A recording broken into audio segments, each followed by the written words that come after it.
Channel पर आपका फिर से स्वागत है। अब मैं आपके लिए नया चैप्टर लेके आया हूँ। देखते हैं कौन सा नया चैप्टर है आपका। नया चैप्टर जो है आपका चैप्टर नंबर 4, दो चरों के रैखिक समीकरण एवं असमीकरण। अब देखो आपके जो इससे क्वेश्चन आएंगे, कितने मार्क्स का क्वेश्चन है इसके बारे में थोड़ा सा इंट्रोडक्शन देता हूं मैं। कि सबसे पहले आपके क्या है, इसका जो वेटेज दे रखा है वो कितने मार्क्स का है, 6 मार्क्स का। कितने मार्क्स का, 6 मार्क्स का। और एक ही क्वेश्चन इससे आएगा आपकी 6 मार्क्स का जो क्वेश्चन आएगा आपका। अभी तक के तो एक ही क्वेश्चन आया है आपके। तो जहां तक मैं आशा करता हूं कि आगे भी इसी में का क्वेश्चन आएगा आपके। देखते हैं अब। तो देखो इसका जो 6 मार्क्स का वेटेज जो दे रखा है आपका वो कितने का है, 6 मार्क्स का। और जो क्वेश्चन आएगा वो नंबर ऑफ क्वेश्चन आएंगे वो भी कितने आएंगे, एक ही आएगा क्वेश्चन। या तो दो चरों वाले रैखिक समीकरण से आ जाए या फिर असमीका से आ जाए। तो जहां से भी क्वेश्चन आएगा आपका एक ही आएगा, वो भी कितने मार्क्स का, 6 मार्क्स का। अब देखते हैं दो चरों वाले रैखिक समीकरण। तो सबसे पहले ये पता होना चाहिए कि चर क्या होते हैं, अचर क्या होते हैं। तो देखो अब चर राशि जो होती है आपकी, चर का मतलब क्या होता है, जिसका मान चलायमान हो। जिसका मान चलायमान हो मतलब जिसका मान क्या करता हो, चलता हो। चलता का मतलब चलने वाला, जिसकी वैल्यू को आप, जिसके मान को आप चेंज कर सकते हो। जैसे आप बोलते हो किसको, ए से लेकर के जेड तक जितने भी जो आपके चर राशि है वो सब क्या है, आप यूज कर सकते हैं चर की जगह पर। लेकिन आपकी जो बुक के अंदर क्या दे रखा है, एक्स और वाई। तो इनको हम सामान्य रूप में क्या, एक्स और वाई को ही चर राशि यूज में करेंगे यहाँ पे। तो ये एक्स और ये वाई। अब एक होता है एचर, एक होता है एचर। अचर क्या होता है आपके, कि जिसकी, अचर का मतलब पहले तो उसके नाम से आपको काम पता चल रहा है। अचर क्या होता है, एचर मतलब नहीं चलने वाला, जिसकी वैल्यू आप चेंज नहीं कर सकते, जिसका मान आप चेंज नहीं कर सकते, जिसका मान क्या होता है, फिक्स होता है।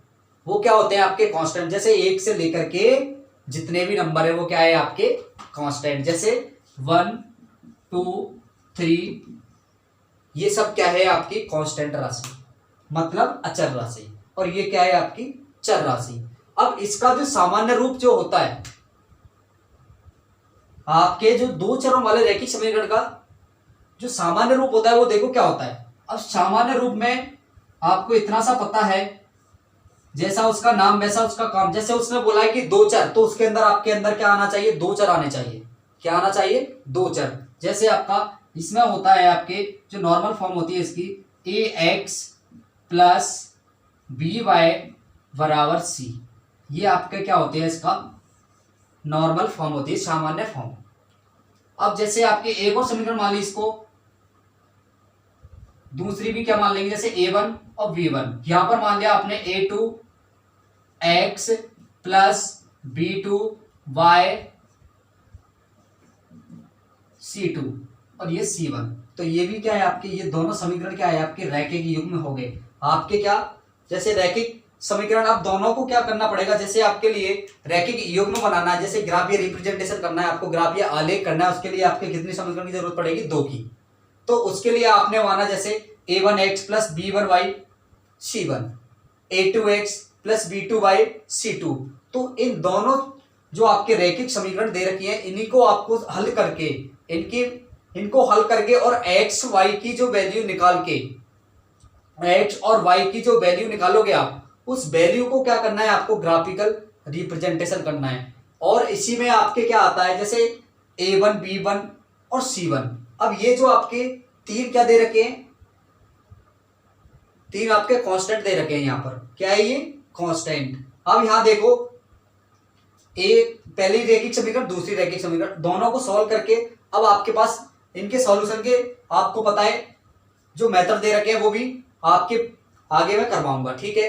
तो अब देखो सबसे पहले क्या होता है, इस समीकरण को कैसे सॉल्व करते हैं, किस प्रकार इसकी वैल्यूज निकालते हैं, किस प्रकार x का मान निकालते हैं, किस प्रकार y का मान निकालते हैं, वो देखो। अब सबसे पहले इसको देखने से पहले आपको यह पता करना है कि इनकी कंडीशन क्या बनती है। आपको जैसे ग्राफिकल रिप्रेजेंटेशन करना है तो उसमें आपको सबसे पहले इस चीज का पता लगाना है कि ये क्रॉस करेगा या ये एक दूसरे के समांतर होगा या ये एक दूसरे के संपाती होगा। तो देखो सबसे पहले पहली कंडीशन आपकी क्या होगी, A1/A2 not equal to B1/B2। दूसरी कंडीशन क्या होगी आपके पास, A1/A2 बराबर B1/B2 नॉट बराबर C1/C2। तीसरी कंडीशन क्या होगी, A1/A2 B1/B2 C1/C2। अब आपके पास देखो तीनों कंडीशन यहां पर दे रखी है, पहली, दूसरी, तीसरी। अब यहां देखो, आप इतनी सी चीज आपको पता है, A1/A2 B1/B2। अब यहां पर क्या होगा, A1 और E2 और B1/B2 इन दोनों का मान क्या होगा, बराबर नहीं होगा। यहां पर A1/A2 B1/B2 C1 not equal to C1/C2, इन दोनों का मान तो बराबर होगा, इन दोनों, और C1/C2 का मान बराबर नहीं होगा। फिर आपके दे रखा है तीनों मान बराबर है, मतलब। अब यहां पर देखो यदि इन दोनों के मान बराबर नहीं होते हैं तो आपको इससे पता लगता है कि ये एक दूसरे को क्या करेंगी, क्रॉस करेंगी। ये क्या करेंगी, आपको एक दूसरे को क्रॉस करेंगे। चलो नेक्स्ट क्या है, दूसरा दे रखा है आपका A1/A2 बराबर B1/B2 not equal to C1/C2। तो देखो यहां पर क्या कंडीशन है आपकी कि A1/A2 बराबर B1/B2, इन दोनों का जो अनुपात होगा वो क्या होगा, बराबर, लेकिन C1/C2 का जो अनुपात होगा वो इनके बराबर नहीं होगा। इसका मतलब क्या होगा, इसका जो आपके जो हल होगा वो क्या, कोई हल नहीं होगा। तो देखो ये, क्योंकि क्या होगा, इनकी जो कंडीशन आएगी वो कंडीशन क्या बनेगी, समांतर। और समांतर की जो कंडीशन होती है आपके, वो आपके समांतर हमेशा समांतर ही जाएगी, चाहे आप इनफिनिटी पर जाओ, अनंत तक जाओ, तो भी क्या होगा, कंडीशन यही बनेगी। तो इसका कोई हल पॉसिबल नहीं है। तो इसका क्या होगा, आपके कोई हल नहीं है। पहले वाले का जो होगा आपका अद्वितीय हल, क्योंकि आपको पता है A1/A2 not equal to B1/B2। तो इस कंडीशन में क्या होगा, आपके एक दूसरे को क्रॉस करेगी, मतलब एक दूसरे को क्या करेंगी, काटेंगी। कैसे काटेंगी, जो देखो ये एक दूसरे को, ये कोई पॉइंट दे रखा है आपके, एक पॉइंट इधर से और एक पॉइंट ये, तो ये आपका क्या है, क्रॉस पॉइंट है। यहाँ पर ये कटान बिंदु है आपका, ये कटान बिंदु क्या होगा आपके, मतलब एक दूसरे को क्या करते हैं, काटते हैं। अब यहाँ देखो समांतर, तो समांतर की कंडीशन कैसी आएगी आपकी, ये आपको एक दूसरे के समांतर है, तो इसका क्या होगा, आपके कोई हल नहीं होगा। क्यों नहीं होगा, क्योंकि ये कहीं भी जाकर के आपको नहीं मिलेंगी, कोई हल नहीं होगा, कोई हल नहीं। अब यहां देखो तीसरी वाले, तो तीसरी कंडीशन है आपकी A1/A2 बराबर B1/B2 बराबर C1/C2। तीनों की जो आपका अनुपात है वो क्या है, बराबर दे रखा है। तीनों का अनुपात बराबर है, तो इसका इस कंडीशन में आपके क्या होगा, जैसे एक लाइन आपकी ये, तो अब जो सेकंड लाइन होगी B1/B2 का जो अनुपात होगा वो भी लाइन क्या होगी, इसी के ऊपर, और तीसरी वाली जो लाइन होगी वो भी क्या होगी, इसी के ऊपर, मतलब एक दूसरे को क्या होगी, संपाती होगी। अब संपाती होगी तो इसके जो हल होंगे वो क्या होंगे, बहुत सारे हल, मतलब अनंत हल। तो इसके जो हल होंगे वो क्या होंगे, आपके अनंत हल। अब चलते हैं, देखो ये आपको जो मैंने करवाया यहां पर, वो आपको क्या, ग्राफ का थोड़ा सा शॉर्ट पड़ जाए, आपको ग्राफ में थोड़ा सा कंडीशन का पहले पता लग जाए, तो आपको इससे पता लग जाएगा कि आपका ग्राफ कौन सा बनने वाला है। उसी के अकॉर्डिंग आप क्या करोगे, मान निकालोगे, और उसी के अकॉर्डिंग आपका क्या ग्राफ आप बनाने की कोशिश करोगे। आपका जो आंसर चेक हो जाएगा वो यहाँ पर ही चेक कर सकते हैं आप। अब देखो क्या होता है, आपके जो रेखे की समीकरण का दो चरों की रेखीय समीकरण के जो आप ग्राफ बनाओगे, वो किस प्रकार ग्राफ बनाना है आपका, वो देखो। पहला कोई क्वेश्चन दे रखा है आपके, जैसे दो रेखीय युग्म दे रखी है,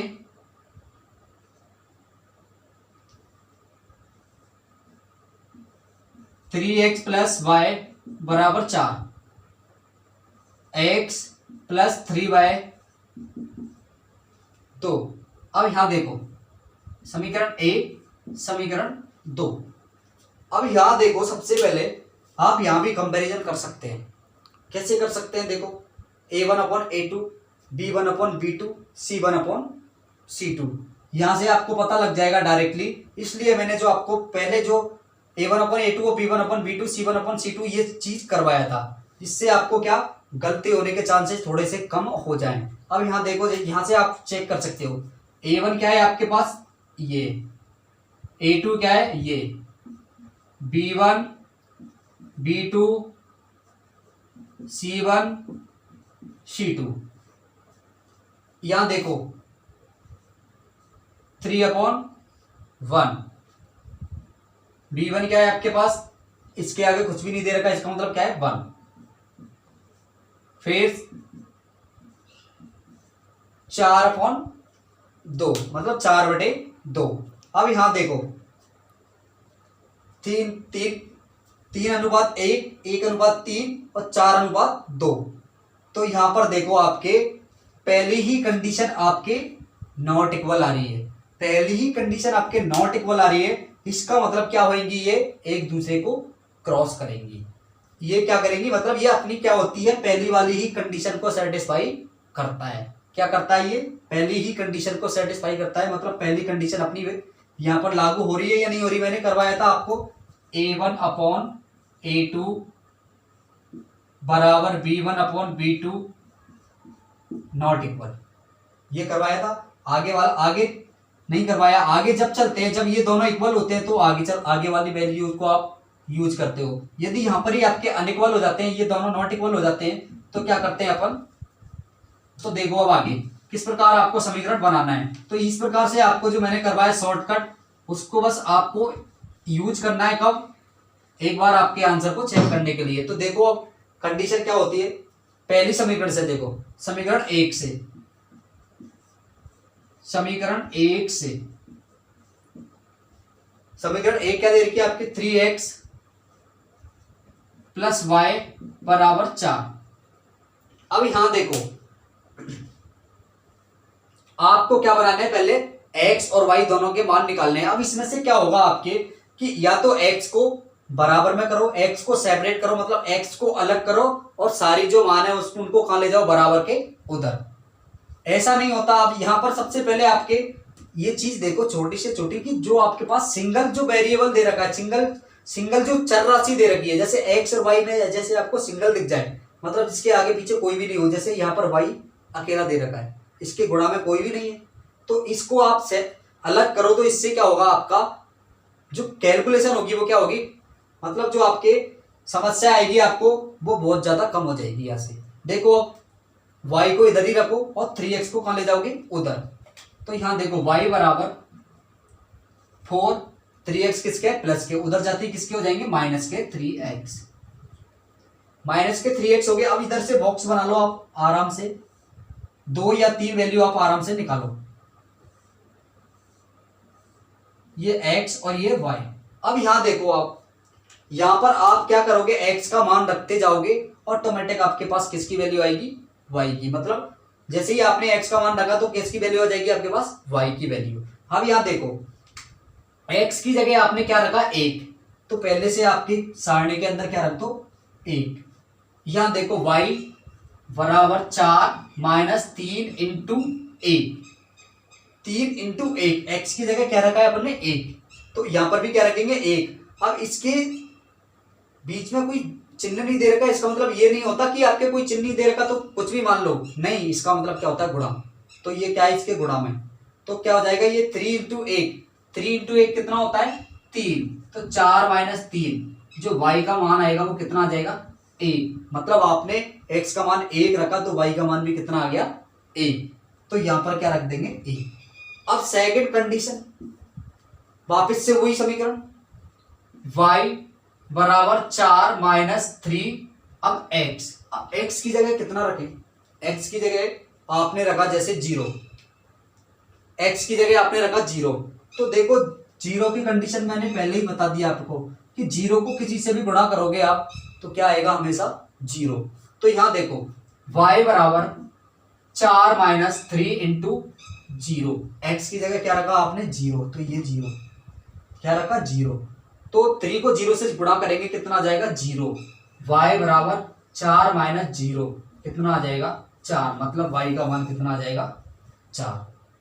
यदि आपने क्या किया, x का मान कितना रखा, 2, वापस से वही समीकरण लेंगे, y = 4 - 3 into 2, Y 4 minus 3 into 2 कितना हो गया, 3 दूनी 6। एक्स की वैल्यू कितनी रखी तो पहले यहां रख दो, मिस्टेक नहीं हो इससे। 3 दूनी 6, 4 में से 6 जाएंगे तो कितना आ जाएगा, वाई बराबर 4 माइनस 6 कितना आ जाएगा, माइनस का 2। ये आपके पास वाई का मान आ गया, कितना आ गया, माइनस का 2। यहां तक आया समझ में। देखो आपने 3 वैल्यू निकालनी है, ठीक। अब आगे चलते हैं दूसरी समीकरण। कौन सी समीकरण, समीकरण 2 से। अब किससे सॉल्व करते हैं, 2 से। अब 2 के भी तो मान निकाले, किस प्रकार मान आएंगे, तो देखो कैसे। अब यहां देखो आपके दे रखा है x प्लस 3y बराबर 2। अब यहां पर आपको क्या दिख रहा है, अकेला क्या दिख रहा है, x, तो x के ही बराबर करो। यदि आप 3y के बराबर करोगे तो x उधर जाती किसका हो जाएगा, माइनस का। अब 3y जो दे रखा है आपको क्या करना है, ओनली y। तो y के लिए अब y को सेपरेट करोगे तो 3 को कहां लेके जाना पड़ेगा आपको, नीचे। मतलब इसका मतलब क्या हो जाएगा, आपको 3 का भाग देना पड़ेगा। तो पहले क्या करोगे आप, 2 x की जो वैल्यू रखोगे उसको 2 में से माइनस करोगे, फिर 3 का भाग दोगे। तो ये आपके क्या थोड़ा सा हार्ड पड़ जाता है। यदि एक कंडीशन ऐसी बनती है तो उसका सामना तो करना ही पड़ेगा, लेकिन आपके पास सिंपल रूप जो दे रखा है, आपके पास इजी में दे रखा है आपके, तो उसको सॉल्व करो, कठिन समस्या पर मत जाओ। तो यहां देखो समीकरण 2 से, समीकरण 2 से, समीकरण 2 क्या है आपके पास, x प्लस 3y बराबर 2। क्या करना है आपको, 3y को कहां ले जाना है, उधर। किसका हो जाएगा, प्लस का है, उधर जाती माइनस का। तो x बराबर 2 माइनस 3y। यहां पर देखो, यहां आपके कंडीशन क्या बन रही है, देखो यहां पर क्या रखोगे आप, y का मान रखोगे तो x की जो वैल्यू है आपके पास, x का जो मान है आपके पास आएगा, ऑटोमेटिक ही आएगा। जैसे ही आपने y की वैल्यू रखोगे और x का मान आपके पास आ जाएगा, जैसे अपने पिछली समीकरण में किया था जो। अब देखो यहां भी बॉक्स बना लो आप और x का मान रखते चलो, ये x और ये y। अब यहां देखो आप y का मान रखोगे, y का मान जैसे आपने रखा 1, ये रख दिया 1।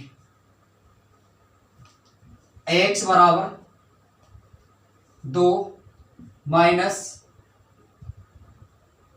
3 इंटू 1, 3 इंटू 1। x बराबर कितना आ जाएगा, 2 माइनस 3, क्योंकि 3 इंटू 1 कितना होता है, 3। तो ये कितना आ जाएगा, माइनस का 1। ये कितना आ जाएगा, माइनस का 1। अब यहां से देखो फिर x बराबर 2 माइनस 3y, y की जगह कितना रखे हैं, 0 रखा आपने। जैसे y की जगह कितना रखा, 0। तो 0 रखते ही आपके कितना आ जाएगा, देखो यहां रखा आपने 0। x बराबर 2 माइनस 0 कितना आ जाएगा, 2। यहां पर कितना आ जाएगा आपके पास, 2। फिर चलते हैं तीसरी जो वैल्यू है आपकी, x बराबर 2 minus 3y, 2 minus 3y। x बराबर, अब y की वैल्यू जो क्या रखोगे आप, y की वैल्यू जैसे आपने रखी 2 रख दी आपने, कितनी रख दी, 2। तो ये 2 माइनस 3 इंटू 2 कितना हो गया, माइनस 2 माइनस 6। x बराबर कितना आ जाएगा, माइनस का 4। x बराबर कितना आ जाएगा, माइनस का 4। तो देखो आपने कितने रखी, 2, किसकी वैल्यू, और यहां पर कितना आ जाएगा, माइनस का 2। अब यहां देखो माइनस का 4, ठीक। अब इसको आपको ग्राफीय रिप्रेजेंटेशन करना है। देखो ग्राफ का रिप्रेजेंटेशन कैसे करोगे, अब ग्राफ बनाओगे सबसे पहले। तो देखते हैं ग्राफ किस प्रकार बनाएंगे।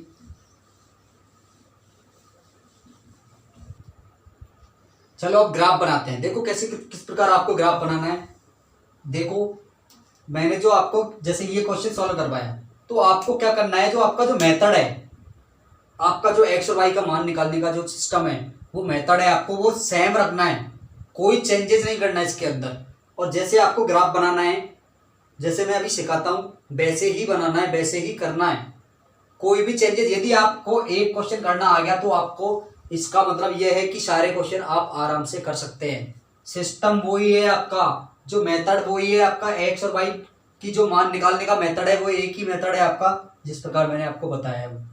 और ग्राफ जो बना के बता रहा हूं मैं अभी, जो आपको ये ग्राफ सिखा रहा हूं मैं, उसी के अकॉर्डिंग आपको आगे के ग्राफ जितने भी आपकी वैल्यू है वो आपको करनी है। देखो आपका ये और ये आपका कौन सा अक्ष होगा, वाई अक्ष। इधर कौन सा हो जाएगा आपका, वाई डैश। और ये कौन सा हो जाएगा आपका, एक्स डैश। और ये हो जाएगा आपका एक्स अक्ष। जैसा कि मैंने आपको बताया था ना, उसमें निर्देशांक ज्यामिति में भी बताया था कि ये आपका मूल बिंदु है, मतलब यहाँ पर x और y दोनों की वैल्यू क्या होती है, 0 0। अब यहाँ देखो आपकी सारणी के अकॉर्डिंग आपको क्या करना है, यहाँ पर मान लेना है। सारणी के अकॉर्डिंग कैसे, जैसे आपकी सारणी में आपने जितने मान लिए हैं, जैसे ज्यादा से ज्यादा कितना लिया है आपने, ज्यादा से ज्यादा 4, कम से कम माइनस, तो मतलब प्लस और माइनस दोनों में जाना है। माइनस का 4 भी आया आपके, तो क्या करना है, इधर -4 से और 4 तक, 2 तक की आपको वैल्यू लेनी है। तो देखो इधर एक्स अक्ष पर 1 2 3 और 4, वाई अक्ष पर 1 2 3 और 4। देखो ये जो आपको अंतर लेना है वो क्या करना है, आपको सेम लेना है, ये नहीं कि आपकी मर्जी से लो। या तो आप एक बॉक्स छोड़ के रखो जो ग्राफ के अंदर दे रखा है आपके, या फिर 2 बॉक्स, तो आपका जो कंफर्टेबल, आपका जो सही एकदम आंसर जो आपका लेने का तरीका वो होगा, वो क्या होगा, एक बॉक्स रखो आप, एक बॉक्स लो, 2 लो, 3 4, मतलब एक एक बॉक्स का क्या रखते चलो अंतर। इसी प्रकार ऊपर, इसी प्रकार इधर भी। तो यहाँ क्या करोगे, -1 -2 -3 -4, इधर से -1 -2 -3 -4। इस प्रकार आपने क्या किया, आपके ग्राफ पेपर में आपने ये क्या बना लिया, सबसे पहले स्ट्रक्चर, इसका मतलब आपने थोड़ा सा डायग्राम ये बना लिया। अब क्या करना है आपको, इसके अंदर क्या करना है, आपको वैल्यू रखनी है। क्या करनी है, वैल्यू। आप वो वैल्यू आपको किस प्रकार देख के लिखनी है, वो कैसे देखते हैं। सबसे पहले चलते हैं एक्स पर कितना देखना है, 1।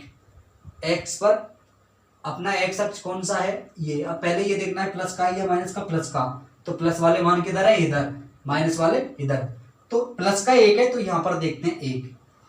इसके नीचे जस्ट वाई का मान देखना है, कितना आ रहा है, 1। तो मतलब कहां पर आएगा पॉइंट, एक्स का 1 और वाई का 1, तो ये आपका 1 पॉइंट यहां आ जाएगा। कैसे, मैंने बताया ना, एक्स पर देखोगे, फिर उसी के बाद जस्ट वाई पर, क्योंकि एक्स पर देखेंगे फिर वाई पर भी तो देखेंगे, जब भी दोनों का जो दोनों से मिलेगा पॉइंट वही आएगा आपका। तो एक्स का 1, वाई का उसके नीचे वाला पॉइंट देखो जस्ट, फिर यहाँ पर देखो एक्स का मान 0, मतलब 0 कहाँ रहता है, यहाँ पर ही। और वाई का मान कितना है आपके पास, 4, तो चलो ऊपर, ये 4 पर। फिर इसके बाद में 2 और -2, एक्स का मान कितना है, 2, और वाई का मान कितना है, -2। ये 2 पर गए, एक्स, अभी एक्स पर कितना है आपका, 2, ये एक्स पर 2, और वाई पर कितना देखना है, -2। अब वाई पर -2 किधर आता है, इधर नीचे। तो यहां देखो ये आपका -2, 2 और -2, ठीक। अब इसके बाद दूसरी समीकरण देखते हैं। पहला x का मान कितना है, -1, किधर जाना है x में -1, इधर -1, और y का मान कितना है, 1। ये दोनों का मिलने वाला जो पॉइंट क्या है, ये। इसके बाद चलते हैं, x का मान 2 उधर, y का मान 0, तो मतलब कहां पर ही रहना है आपको, यहां पर। कहां पर रहना है आपको, यहां पर। अब इसके बाद देखते हैं -4 और 2। x का मान कितना है, -4, और इसका मान कितना है, -2, +2 ऊपर की तरफ। तो ये देखो माइनस का 4 और प्लस का 2, ये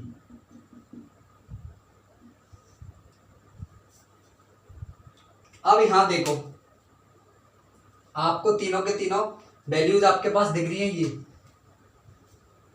पहली वाली समीकरण की जो वैल्यू आई है आपकी, ये दे रखी है आपके, और दूसरी वाली समीकरण की जो वैल्यू आई है वो भी आपके पास दे रखी है।